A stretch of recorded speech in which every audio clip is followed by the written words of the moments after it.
Kazuo Kamimura a été au centre de toutes les attentions cette année avec, pour commencer, une exposition exceptionnelle à Angoulême en janvier. Et c'est avec un grand plaisir que l'on a pu apprécier la sortie intégrale de Lady Snowblood cet été, tandis que parallèlement, on apprenait que l'une de ses plus belles séries, Les Fleurs du Mal, serait éditée pour la première fois chez nous l'année prochaine. Ce qui reste en bouche lorsque l'on décide de déguster l'une de ses œuvres, c'est l'acidité de la jeunesse qu'il dépeint, mais aussi la tragédie qui entoure les fans de ses histoires. Fortes et à la fois victimes, ce sont des figures qui ne vous laisseront pas indifférents. On vous en dit plus à ce sujet tout de suite.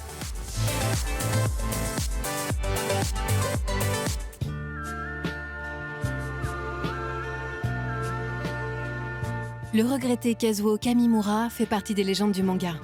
Parti en 1986, l'artiste nous a cependant légué un regard critique et éclairé sur la société nippone. À travers plusieurs séries phares telles que Lorsque nous vivions ensemble, Lady Snowblood ou Le Club des divorcés, cet illustrateur et mangaka a exploré le paradoxe japonais autant dans ses névroses et sa cruauté que dans son infinie poésie.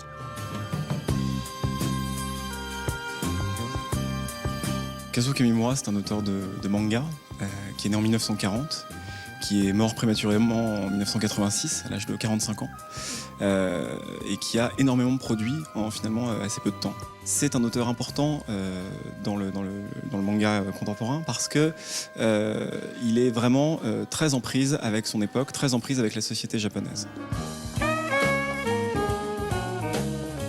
Quand on regarde finalement ce qu'il a produit en moins de 20 ans, on se rend compte qu'il y a des milliers de pages de manga qui toujours mettent en valeur les femmes de l'ère Showa, donc cette ère au Japon qui est liée au règne de l'empereur Hirohito. Parmi ces mangas les plus célèbres, on peut citer bien sûr Lady Snowblood, qui est connue parce que c'est quand même une source d'inspiration très importante pour Quentin Tarantino.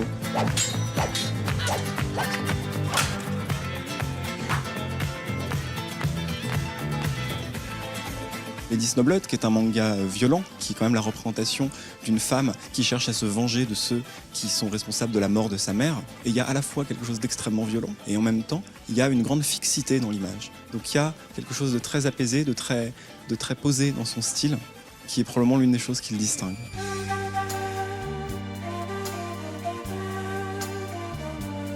S'il est effectivement réputé pour son trait diaphane tout en courbure délicate et raffinée, Kamimura est aussi le reflet d'une époque troublée.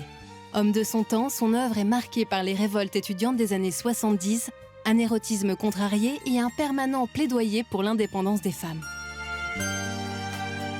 Là où Kamimura peut trouver vraiment des lecteurs en France, c'est aussi dans sa capacité à poser des problématiques d'ordre sociétal. Il montre quand même une société qui a des problèmes, une société qui est ambiguë, et il prend à partie cette société par son travail. Et ça, on sait que traditionnellement, les lecteurs français apprécient, que ce soit en littérature ou en bande dessinée, les œuvres qui peuvent questionner l'époque, que cette époque soit passée ou qu'elle soit présente d'ailleurs.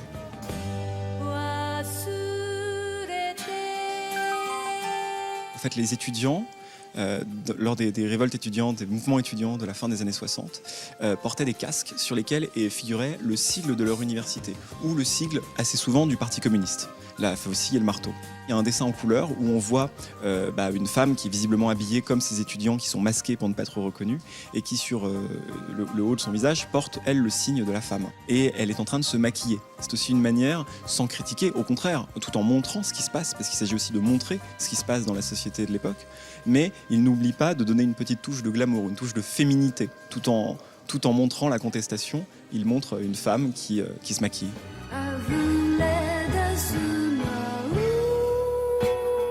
Il y a clairement, Lorsque nous vivions ensemble, évidemment dans Le Club des divorcés et même dans Lady Snowblood, la volonté de mettre en avant une féminité indépendante, de montrer que les femmes peuvent résister, peuvent être en lutte par rapport à leur époque, bien sûr, dans Lorsque nous vivions ensemble, mais aussi par rapport à certains clichés voilà, où il n'y a pas que des héroïnes masculines, il peut aussi y avoir des femmes fortes qui savent manier le sabre. Et en l'occurrence, Lady Snowblood est un bon exemple de cette représentation d'une femme émancipée.